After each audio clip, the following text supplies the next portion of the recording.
Buen día, dando continuidad a nuestra capacitación de modelamiento de procesos de negocio utilizando BPMN con el alcance de los conceptos de Business Process Modeling, vamos a continuar con el siguiente apartado que son las actividades.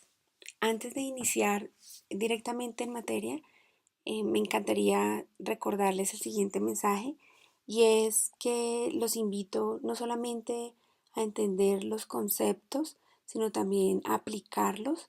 Sería genial si podemos aplicarlos dentro de nuestras organizaciones, dentro del rol que nosotros estemos ejecutando, tal vez describiendo alguno de los procesos en los que nosotros colaboramos e inclusive si podemos enseñar estos conceptos básicos para difundir lo que son los elementos de la notación de BPMN, pues es muy probable que vamos a ganar mucha más experiencia y vamos a ganar nuevos conocimientos, ya que cada vez que uno realiza una actividad de transferencia de conocimiento, pueden surgir nuevas inquietudes y esto hace que ampliemos nuestros conocimientos al respecto.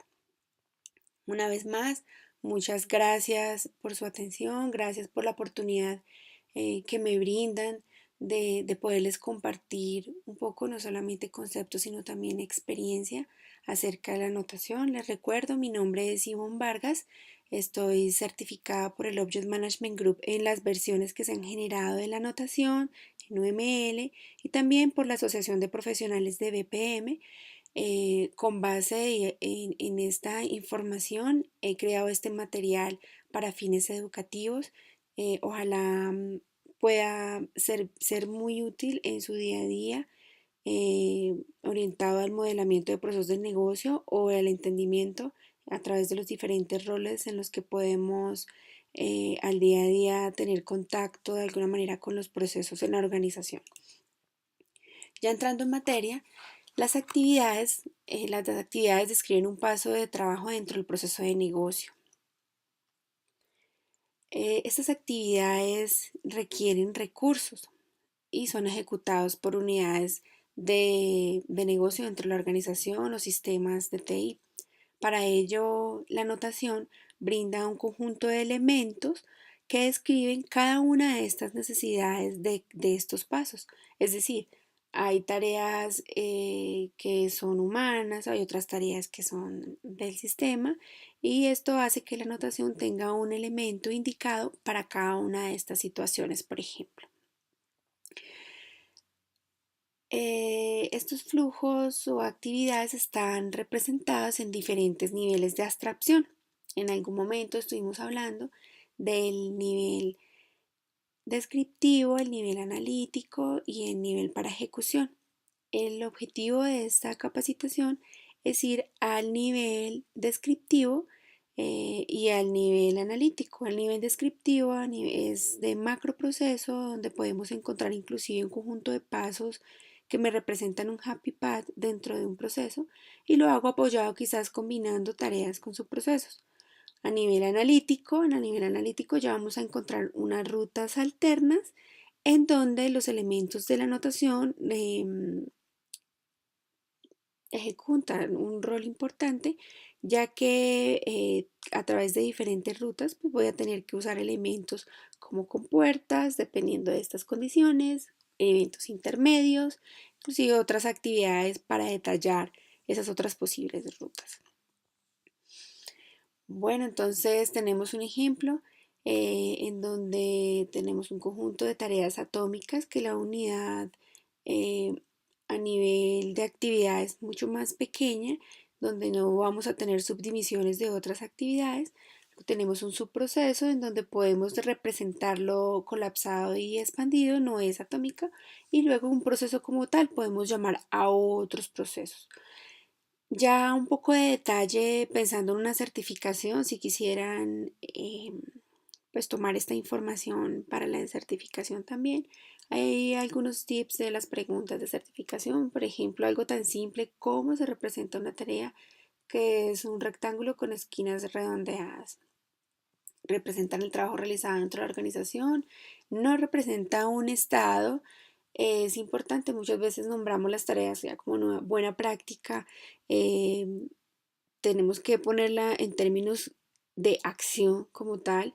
No es un estado, no es una función ni es un evento, ¿vale? Una actividad es completada cuando automáticamente la siguiente actividad inicia. Entonces vemos que la tarea es una actividad atómica dentro de un proceso. La tarea no se detalla como un gráfico en el modelo. Y como su proceso le proporciona una construcción para la jerarquización y la subdivisión. Ahí es cuando hablamos, quizás cuando representamos a nivel de macroproceso. Tenemos una jerarquía de procesos que se divide, en este caso un subproceso, en un conjunto de tareas. Vemos cómo es un subproceso colapsado y expandido. Vemos aquí en el flujo que inicia con un subproceso. Este subproceso hace referencia a este conjunto de tareas que estoy aquí revisando, tarea 1, tarea 2 y el evento de fin. Y una vez termine este subproceso, automáticamente inicia el proceso siguiente. Es importante definir, aquí yo les doy otros tips de certificación, las secuencias de flujo y subprocesos expandidos. Siempre vamos a tener y ya tendremos la oportunidad de revisar varios escenarios ya enfocados no solamente a los conceptos, sino a las habilidades en donde vamos a interpretar varios modelos y vamos a visualizar si son correctos o incorrectos. En este caso, inclusive también es una pregunta de certificación, los flujos de secuencias no atraviesan, no deben atravesar el espacio del subproceso. Aquí está bien representados, tenemos una tarea, un flujo de secuencia, indica el subproceso, tarea 1, tarea 2 y finaliza. Aquí no podemos, digamos, usar el flujo de secuencia directamente hacia el subproceso, aquí como lo vemos en la flecha, ya que debe tocar solamente el límite del subproceso como tal. Y asimismo la salida de ese flujo de secuencia debe ser desde el subproceso como tal, así como está aquí en la primera, y no directamente a la siguiente actividad. Hay dos formas de la notación para los subprocesos, expandido y contraído. El interior del subproceso expandido incluye el flujo detallado como otro diagrama en BPMN. Un flujo de secuencia nunca debe estar conectado con los elementos internos, sino con el límite superior del proceso. Ya como vimos, el subproceso colapsado contraído indica un modelado detallado del paso de trabajo que se ocultó en este punto. El subproceso colapsado lleva un signo más, aquí como lo vemos, en el límite inferior de la actividad como un marcador. Y es otro regalo de tipo de pregunta de certificación, de cómo se representan las actividades. Ya vimos que es como una esquina redondeada, que llevan un más si está colapsado y expandido. Esta es la forma correcta de representarlo. Ahora, cuando no hay pulse ni lanes y el evento inicio es ninguno, podríamos decir que el proceso está mal y esa es otra pregunta de certificación, ¿sí? Pero no es así, no es que esté mal. Se entiende que cuando no tengamos físicamente representado el evento de inicio, que es este, ya tendremos la oportunidad de visualizarlo, es muy sencillo. Este es el evento de inicio, este es el evento de fin, esta es la representación de tarea, esta es la representación del flujo de secuencia, esta es la representación de este subproceso que está haciendo referencia en este flujo. Entonces nos dice que el subproceso está integrado en el proceso principal, es decir, no tenemos un evento de inicio, ni pulse ni lanes, pero sabemos que está integrado en el proceso principal. Debido a que el proceso padre e hijo trabajan en los mismos datos globales, los datos no tienen que ser transferidos desde el proceso padre al proceso hijo. Es decir, inclusive pensando en la ejecución y en la documentación del proceso y por notación se entiende que hacia el proceso padre ya entrega toda la información de sus atributos al proceso hijo. ¿Los atributos dónde están? Están inmersos dentro de las tareas. Por ejemplo, una tarea de realizar una solicitud pues dentro de ese registro de esa solicitud, pues van a haber un conjunto de datos como fecha, como motivo, observaciones, dependiendo de qué tipo de solicitud, pues va a tener unos campos propios relacionados con este tipo de solicitud. El subproceso depende de su proceso padre y no puede reutilizarse en otros procesos, en este caso.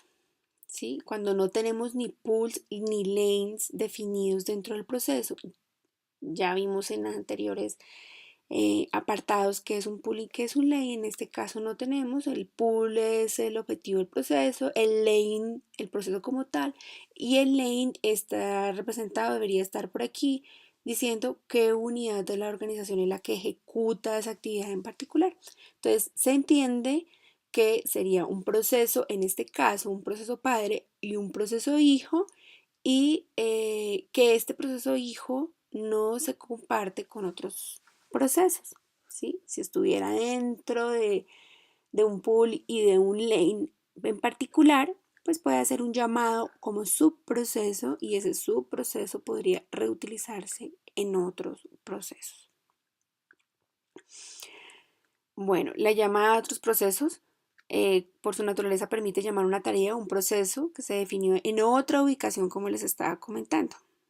Este elemento se utiliza para la reutilización. Entonces, si un subproceso, como identificar a un cliente, ocurre en diferentes procesos, puede modelarlo una vez como un subproceso y declararlo como global, es decir, puede reutilizarlo, llamarlo en todos los demás procesos. Tipos de actividad. Tenemos diferentes tipos de actividad.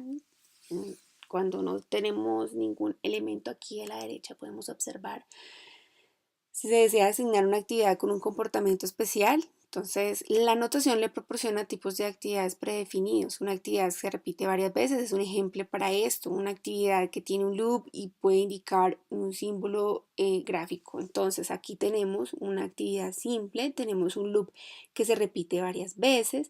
De múltiple instancia es si de pronto nosotros tenemos, ya lo vamos a ver en particular, pero si tenemos diferentes casos, instancias que tengan que ejecutarse dentro de la actividad, pues lo vemos como una actividad de múltiple instancia. Procesos ad hoc, que ya vamos a tener la oportunidad de verlo, actividades tipo ad hoc, transacciones, muy de la mano las compensaciones relacionadas con las transacciones, cuando una transacción debe iniciar hasta finalizar correctamente. Si ocurre algún caso, pues tiene que haber un conjunto de actividades que hacen referencia a la compensación y un llamado a una actividad en particular hablando de sus procesos. Entonces, los bucles, vamos a empezar con cada uno de ellos. Hay dos tipos de bucle, que la tarea de bucle, como lo vimos anteriormente aquí, y la tarea de instancia múltiple. Entonces, la actividad de una tarea de búsqueda o su proceso de bucle se repite hasta que se cumple la condición del bucle, ¿sí? Es decir, tenemos una condición que hace que se repita hasta determinadas veces. En esta imagen se describe un flujo en el que crea una factura para un cliente. Usando un ciclo, puede mejorar este flujo de facturas en el que se crean los estados de cuenta mensuales para todos los clientes. Es un buen ejemplo. La actividad de una instancia múltiple se inicia varias veces en paralelo, es decir, líneas verticales, como las vemos aquí de la instancia múltiple, y secuencialmente, que son líneas horizontales, utilizando datos diferentes. Es decir, cuando tenemos un conjunto de líneas verticales, ya sabemos que vamos a usar los mismos datos y vamos a hacerlo hasta un número determinado de veces cuando tenemos múltiples instancias. Cuando son líneas horizontales, pues podemos usar datos diferentes, es decir, inicia aquí una instancia, pasa al token, que ya revisamos el término del token, que es el que le da vida a nuestros procesos estáticos, y luego viene otro, digamos si sean tres, viene otra solicitud, continúa con esta actividad y luego viene otro y continúa con esa actividad. Estamos hablando de múltiple instancia. Otro ejemplo es si alguna vez has estado en un puerto, seguramente has visto cómo se descarga un barco de contenedores. Las grúas cargan varios contenedores simultáneamente desde el barco en algún tipo de carretilla elevadora. La instancia múltiple paralela en el segundo mapea exactamente este caso. Múltiples instancias, que son en este caso los contenedores, que son transportados simultáneamente desde el barco. Actividades. Tenemos los atributos permitidos dentro de las actividades. Tienen atributos, como les comentaba, que no se visualizan. La condición del bucle, por ejemplo, es un atributo de la actividad del bucle. Decimos haga hasta ciertas cantidades de veces. Ahora vemos en un subproceso ad hoc, que son actividades que se ejecutan de forma aleatoria sin una secuencia predefinida. Como ven, las actividades no están conectadas porque no tienen un orden específico y el orden se va dando a través de las condiciones que se tengan de la ejecución. Es decir, en el momento que se van ejecutando, la persona que está ejecutando las actividades puede escoger una u otra dependiendo sus propios intereses del momento. Puede utilizar el subproceso ad hoc del apartamento limpio. ¿Sí? Es la imagen de limpiar el baño, limpiar la cocina, limpiar la sala, para crear un programa de limpieza de tu compañero en este caso. No quieres dar demasiadas restricciones, por lo tanto le das a tu compañero que defina la secuencia de limpieza para sí mismo. Puede comenzar en el baño, luego continuar en la sala y finalmente limpiar la cocina. O podía hacer esas actividades en un orden diferente. Dependiendo de la condición final, las actividades dentro de un subproceso ad hoc se pueden ejecutar varias veces, importante, tiene que ver con preguntas de certificación, o se pueden omitir por completo, es decir, yo puedo terminar este proceso sin haber limpiado la cocina, por ejemplo. Ahora vemos a un tema especial y son las transacciones con compensación. Vemos el gráfico, de pronto nos puede abrumar un poco de decir, oh, tantos elementos que tenemos aquí. Entonces, vamos a empezar por partes. La transacción es un subproceso que debe ejecutarse completamente con éxito o revertirse. Yo siempre pongo un ejemplo particular. Si nosotros vamos a un cajero automático, si es que necesitamos todavía dinero en efectivo, digo porque pues ya todo lo hacemos de manera digital. Entonces vamos a realizar una transacción o inclusive en línea. Podemos poner el ejemplo en donde por alguna razón la transacción no fue llevada a cabo exitosamente. Esto hace que cada uno de los pasos que fuimos ejecutando pues tengan que revertirse. Para eso la notación también nos brinda un conjunto de elementos que representan cada una de estas situaciones.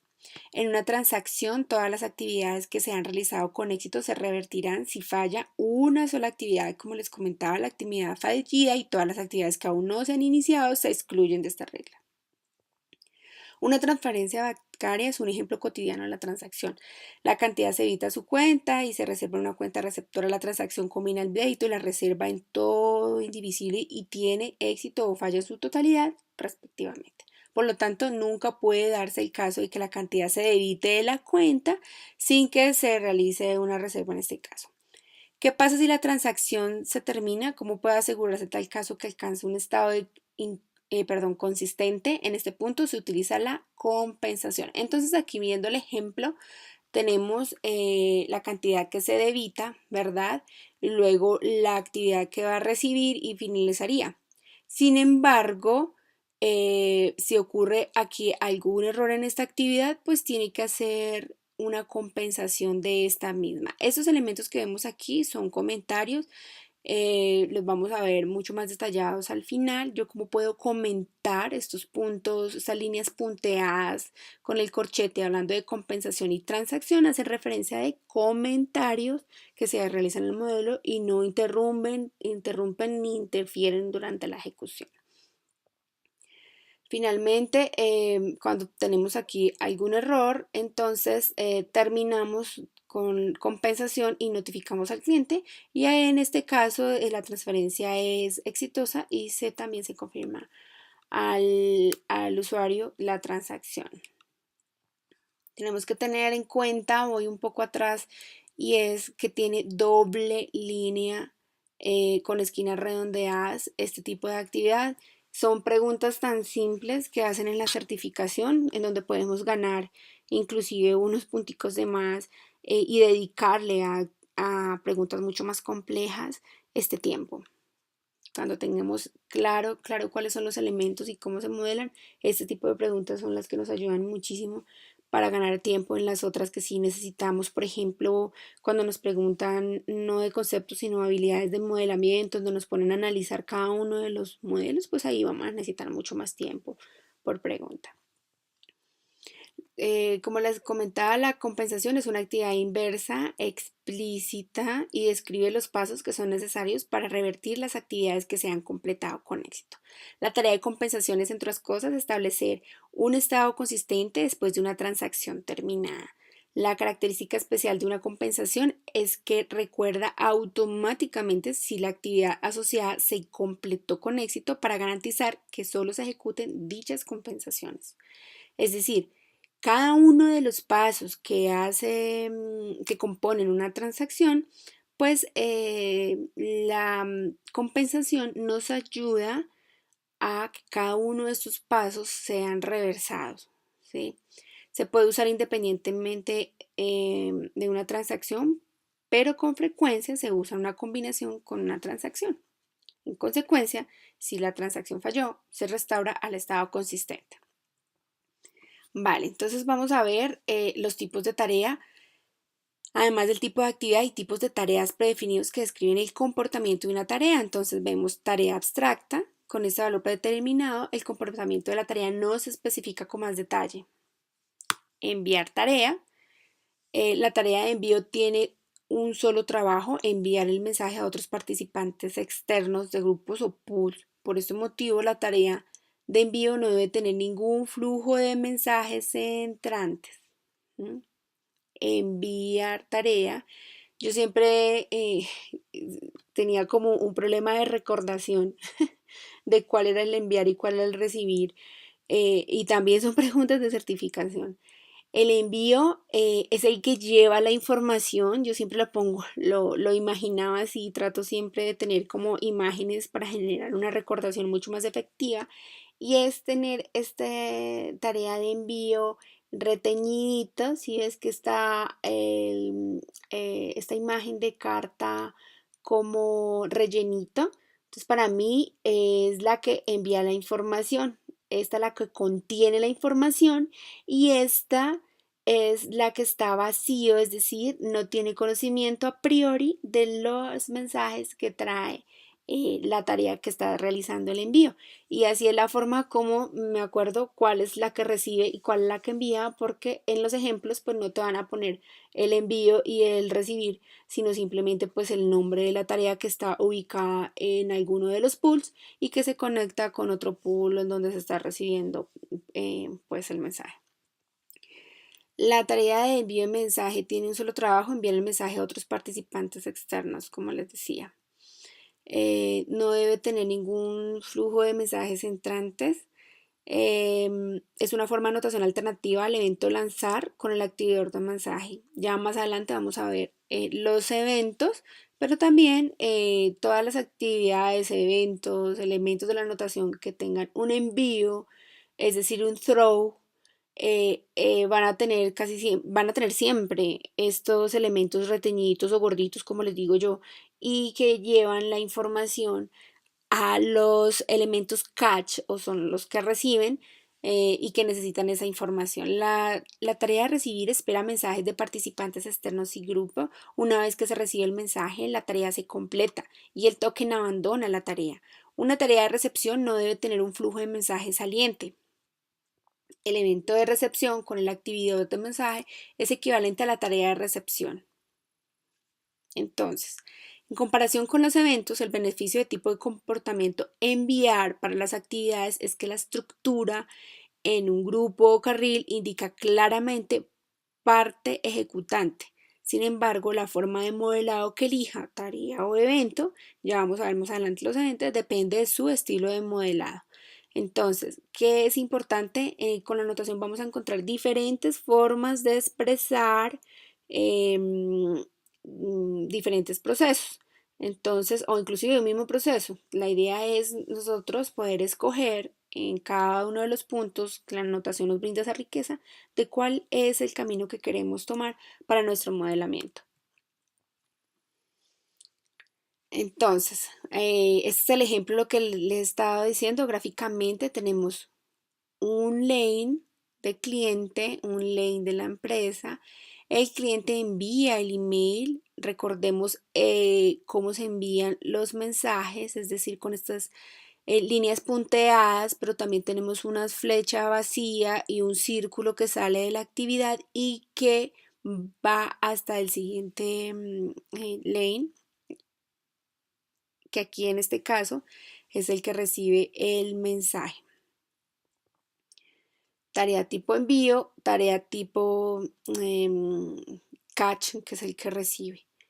Y de nuevo, también puedo tener un evento intermedio, que lo vamos a ver mucho más adelante, en donde ya la anotación es con un círculo con doble línea, en donde envía el mensaje, como les decía, el mensaje es reteñidito y va a la empresa, en este caso es quien es la que necesita esta información y recibe la información que está enviando el cliente. Gráficamente se ha expresado todo lo que les comenté ahorita en los slides anteriores. Tenemos tareas manuales. Archivar una carta es un ejemplo de una tarea manual. Las tareas manuales no requieren soporte de TI.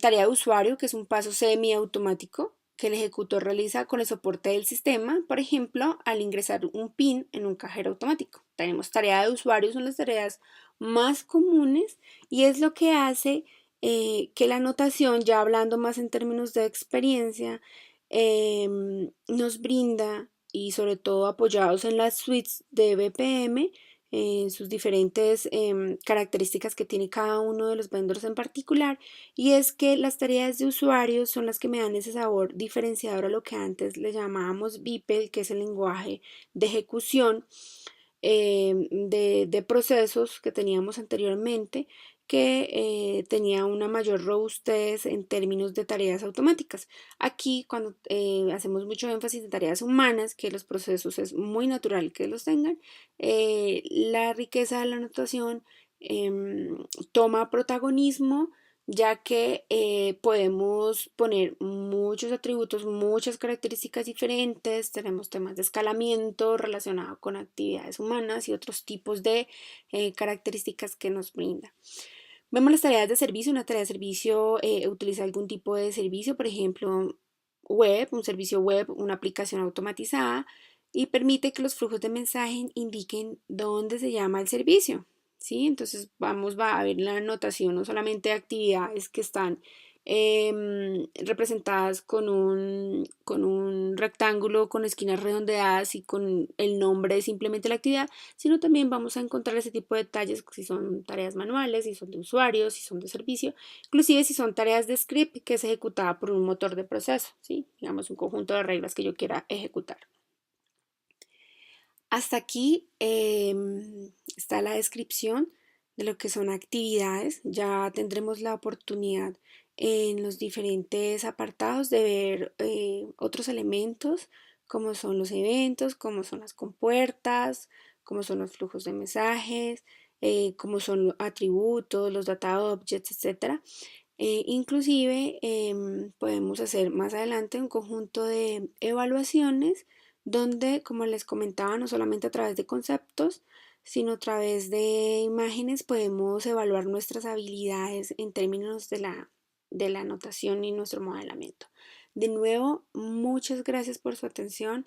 Em, Espero les sirva en su día a día y tener en cuenta que no termina aquí esta etapa de aprendizaje. De nuevo, como inicié, les recomiendo puedan inclusive difundir este tipo de conocimiento al interior de la organización y esto va a hacer que definitivamente aprendan mucho más. Me encanta cuando son capacitaciones que puedo estar presente en cada uno de los puntos con las personas que estamos aprendiendo, porque yo digo, cuando uno está impartiendo algún conocimiento, la verdad también está aprendiendo, porque es lo que hace la magia de poder resolver inquietudes y aprender mucho más. Les recuerdo, mi nombre es Ivonne Vargas. A través de las siguientes sesiones que tengamos, pues vamos a poder continuar ahondando en esta ruta de conocimiento de lo que es la notación. Muchas gracias y un abrazo para todos.